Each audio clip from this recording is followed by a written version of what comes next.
Hello! In this video I will show you how to perform hard reset through settings on Xiaomi Redmi A3x. So you have to start by opening your settings application, and now you have to scroll down and click on System.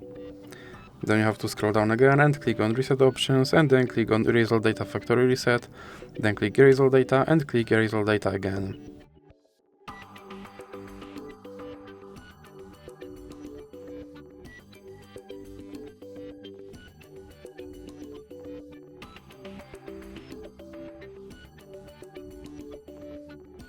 And as you can see, my device is now back to its factory settings.